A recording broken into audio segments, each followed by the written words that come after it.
جب ہم کسی قبر پر گلاب پڑا ہوا دیکھتے ہیں اور اس کو چادر کے نیچے پردے میں دیکھتے ہیں سمجھ جاتے ہیں کسی شرابی کی قبر نہیں ہوگی, کسی جواری کی نہیں ہوگی, کسی زانی کی نہیں ہوگی, بلکہ یہ قیمتی قبر ہے, اس لیے اس میں کپڑا اور پردہ ڈال دیا گیا ہے, اس میں گلاب ڈال دیا گیا ہے. اسی طرح دیکھو دنیا کی ساری مسجدیں بے پردہ ہیں, لیکن جو مسجدوں میں سب سے افضل ترین مسجد ہے جسے کعبۃ اللہ شریف کہتے ہیں اس کو گلاب میں ڈھک کر کے بتایا گیا ہے. اور مسجدیں الگ ہے, دلی کی جامع مسجد کی عزت الگ ہے مگر وہ بے پردہ ہے اور اللہ کے کعبے کی حرمت الگ ہے, اس لیے اس کو پردے میں کر دیا گیا ہے. پتا چلا ہر عزت کی چیز کو پردے میں کیا جاتا ہے. دیکھو دنیا میں کروڑوں کتابیں ہیں, ساری کتابیں بے پردہ پڑی ہوئی ہے, لیکن قرآن کو پردے میں رکھا جاتا ہے. جس کتاب کو ہم پردے میں دیکھ کے سمجھ جاتے ہیں, بخاری نہیں ہوگی, مسلم نہیں ہوگی, ترمذی نہیں ہوگی, ابن ماجہ نہیں ہوگی, سائنس ٹیکنالوجی الجبرا کی کتابیں نہیں ہوگی, یقیناً یہ اللہ کا قرآن ہوگا. اسی لیے اس کو پردے میں رکھا گیا. ساری کتابیں عزت والی میں بے عزت نہیں کہہ رہا ہوں, لیکن سب عزت والی میں جو عزت والی سب سے زیادہ کتاب تھی اس کو پردے میں رکھا. پھر دیکھو انسان دو چیزوں کا مجموعہ ہے, ایک اس کا جسم ہے, ایک اس کی روح ہے. اللہ اکبر, روح انسان کی زندگی کا سر چشمہ ہے.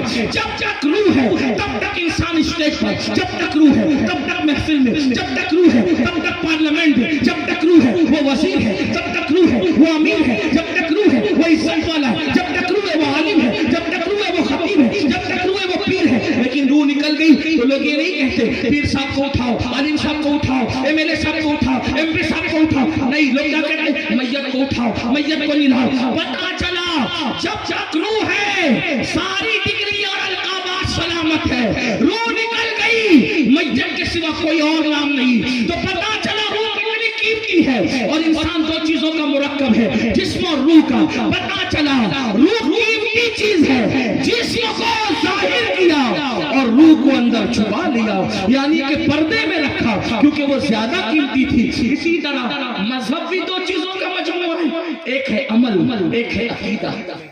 عمل کے بغیر کوئی مسلمان ہو سکتا ہے, عقیدے کے بغیر مسلمان نہیں ہو سکتا. اس لیے عمل کو ظاہر رکھا اور عقیدے کو دل میں چھپا لیا. تو ہر چیز جو بہت زیادہ اہم تھی اس کو پردے میں رکھا. بلکہ اب کہہ لیں کہ مخلوق تو بے پردہ کیا, اور مخلوق بنانے والا خالق خود اپنی شان کے مطابق پردے میں. پردہ ظلم ہے. اگر پردہ ظلم ہوتا تو خلاق کائنات پردے میں کیوں؟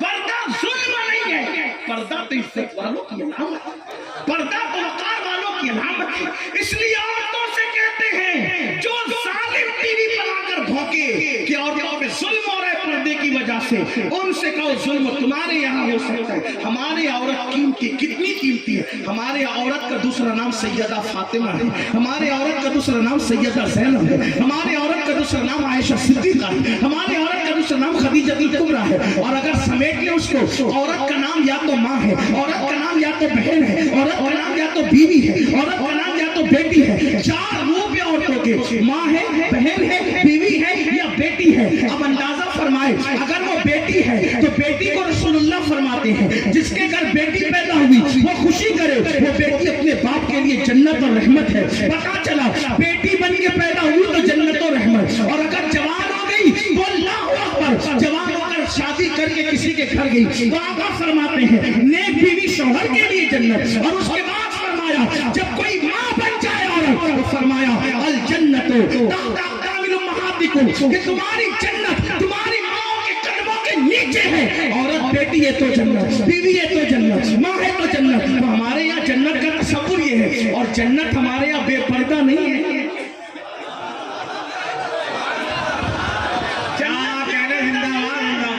جو جنت ہو بے پردہ نہیں ہے, بلکہ جنت پردے میں ہے, اور اتنی پردے میں ہے کہ قرآن کہتا ہے سدرۃ المنتہی, وہ کہاں ہے؟ وہ سدرۃ المنتہی پر ہے جسے جنت کہتے ہیں. یعنی جنت کو سات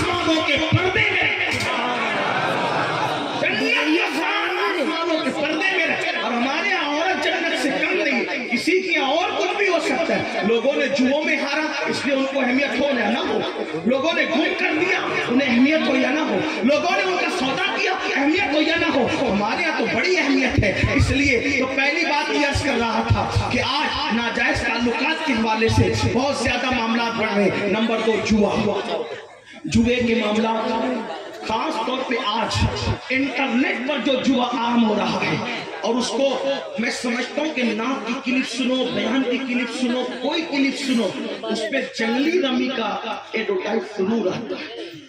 اس کی اشتہار بازی بہت کثرت سے ہوتی ہے. کوئی کہتا میں نے کروڑ جیتا, کوئی کہتا میں نے 2 کروڑ جیتا, کوئی کہتا میں نے اتنا جیتا. یاد رکھیں جوا یہ حرام, اتنا سنو. اور یہ جوا ایسے ہی ہے جیسے چوہا, سمجھے, جوا ایسے ہی ہے جیسے چوہا. مطلب کیا, جب کسی چوہے کو مارنا ہوتا ہے تو پنجرے کے اندر روٹی لٹکائی جاتی ہے. چوہا روٹی دیکھ کر آتا ہے اور آنے کے بعد جیسی روٹی کھینچتا ہے تو روٹی منہ میں آئے یا نہ آئے, لیکن پنجرے کا دروازہ بند ہو جاتا ہے اور پھر چوہا ہمیشہ کے لیے اپنا وجود کھو دیتا ہے. ایسے یہ جوا ایک لٹکتی ہوئی روٹی کی طرح ہے جیسے چوہے کے لیے. یہ لالچ میں مت آؤ, ایزی منی کے چکر میں جو بھی پڑا وہ روٹ پہ آیا. راتوں رات کروڑپتی بننے کے چکر میں جو بھی پڑا, جو پونجی تھی وہ بھی ختم ہو گئی. ایک تو پونجی گئی, اور اگر جیتا جوا میں تو اس کا کپڑا پہنا تو جب تک وہ کپڑا بدن پر ہے نہ دعا قبول ہے نہ نماز قبول ہے. اگر اسی جوئے سے گھر بنایا تو جب تک اس کی اینٹ باقی رہے گی جوا کھیلنے والے پہ اللہ کی لعنت برستی رہے گی. اور سب سے بڑا خسارہ اور نقصان دل کے کانوں سے سن لو, اگر سن سکتے ہو تو. میرے آقا غیب نبی صلی اللہ علیہ وسلم نے فرمایا کہ جس نے دنیا میں جوا کھیلا ہوگا جب وہ قیامت کے دن اٹھے گا تو اس کا ہاتھ سور کے خون میں رنگا ہوا ہوگا, اس کا ہاتھ سور کے خون میں رنگا ہوا ہوگا. اللہ اکبر. قیامت کے دن آپ سور کے نام سے بہت نفرت کرتے ہیں, لیکن جوا کھیلنے والوں, جوا سے دلچسپی رکھنے والوں, میرے بھائیوں, یہ میرے نبی کا فرمان ہے, اپنے آقا کا فرمان ہے. اور ذرا سنو اس کا نقصان کیا ہے. میرے آقا غیب کا نبی صلی اللہ علیہ وسلم فرماتے ہیں جس نے دنیا میں جوا کھیلا ہوگا, بلکہ یہاں تک امام غزالی نے لکھا کہ جوا کے آلات اپنے ہاتھ میں لیے ہوں گے, وہ حال اس حالت میں قیامت میں اٹھے گا کہ اس کا ہاتھ سور کے خون میں رنگا ہوگا. اب سور کے خون میں رنگنے کا نقصان کیا ہے. قیامت کے دن ایک منظر یہ بھی ہوگا کہ میرے آقا اپنی امتیوں سے مصافحہ کریں گے, میرے سرکار اپنی امت سے مصافحہ کریں گے. یہی تو بات ہے, عاشقان رسول کے لیے محشر میں بھی ایک محشر ہے, قیامت میں بھی ایک قیامت ہے. اللہ اللہ, جب یہاں ہم جلسوں میں آتے ہیں تو علماء سے مصافحہ کرنے کے شوقین ہوتے ہیں, اور کرنا بھی چاہیے. ہو سکے تو زندگی میں یا تو کسی نیک کے پیچھے نماز پڑھ لو یا کسی نیک سے مصافحہ کر لو. کیا ہوتا ہے جب وہ نیک سجدے سے سر اٹھاتا ہے, حدیث پاک کی توجہ کریں, جب کوئی نیک بندہ سجدے سے سر اٹھاتا ہے تو اس کے پیچھے جتنے کھڑے رہتے ہیں اللہ سب کی مغفرت فرما دیتا ہے. اور جب کوئی کسی نیک بندے سے مصافحہ کرتا ہے تو جس نے نیک بندے سے مصافحہ کیا اللہ پاک اس کی بھی مغفرت فرما دیتا ہے. ایک ظالم بادشاہ کی موت کے بعد کسی نے اس کو جنت میں ٹہلتے دیکھا, پوچھا کہ تیرا کیا حال ہے, اس نے کہا میں جنت میں ہوں. کہا دشمن خدا تو جنت میں کیسے, تو اس نے جواب دیا ایک مرتبہ امام حسن بصری کے ہاتھ چھوئے تھے, اسی کی وجہ سے اللہ نے میری مغفرت فرما دی. آپ سے پوچھتا ہوں علماء سادات نیک بندوں سے مصافحہ جب اتنی بڑی بات ہے تو قیامت کے دن کیسی لالچ ہوگی جب وہ حسن سراپا, وہ جلوے جہاں آرا, وہ حسن تمام, وہ حسن کامل, وہ رشک کمر, اللہ اکبر, وہ رشک گل, بلکہ رشک گلشن. میرے امام کہتے ہیں وہ ہے لمحائے نازک ان کے ہزار چڑھتے ہیں پھول جن سے, وہ ہے لمحائے نازک ان کے ہزار چڑھتے ہیں پھول جن سے. گلاب گلشن میں دیکھ بلبل, یہ دیکھ گلشن گلاب میں ہے, کتنے خوبصورت ہے میرے آقا.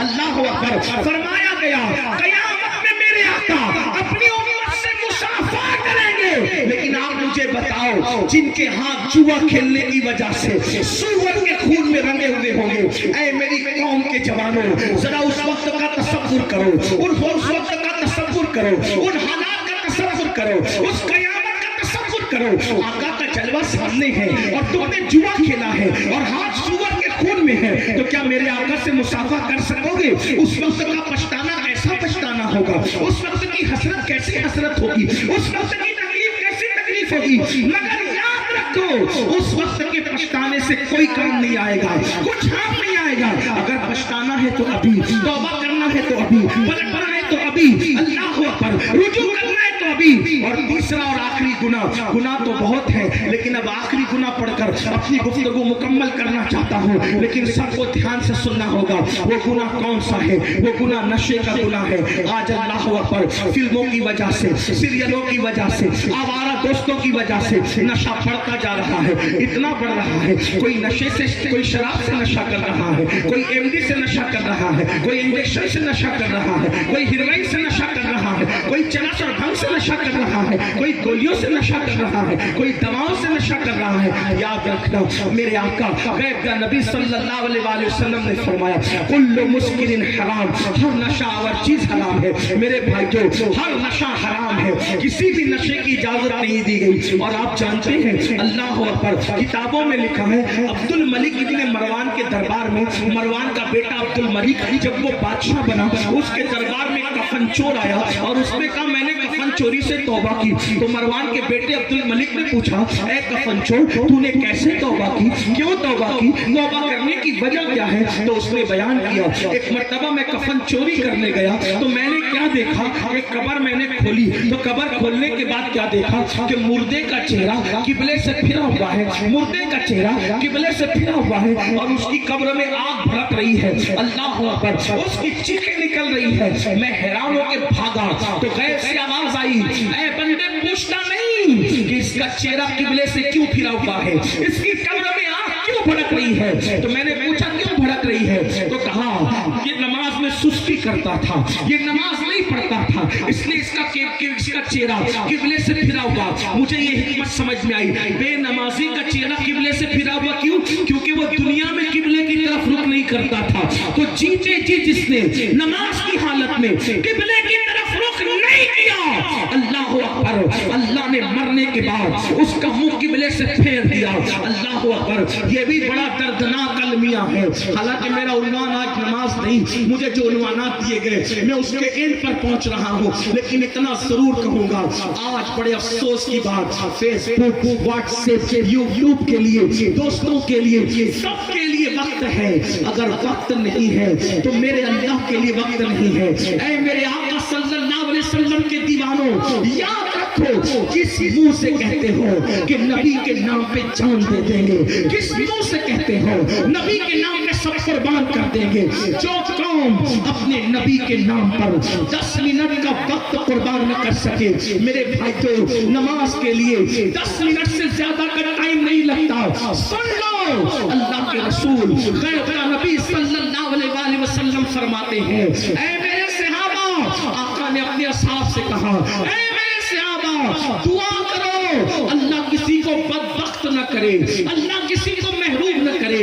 اس حدیث کو دل کے کانوں سے سن لو، میری بات میں توجہ کریں، غور فرمائیں. اللہ اکبر، آقا کیا فرماتے ہیں اے میرے صحابہ یہ دعا کرو اللہ کسی کو بدبخت اور محروم نہ کرے. صحابہ کرام نے اس کی آقا بدبخت کون ہے، محروم کون ہے؟ تو آقا فرماتے ہیں جو نماز چھوڑ دیتا ہے وہ بدبخت بھی ہے اور وہ محروم بھی ہے. اور میرے آقا نے یہاں تک فرمایا جس نے جان بوجھ کر نماز چھوڑ دی وہ میرے ذمے سے باہر ہو گیا، وہ میرے ذمے سے خارج ہو گیا.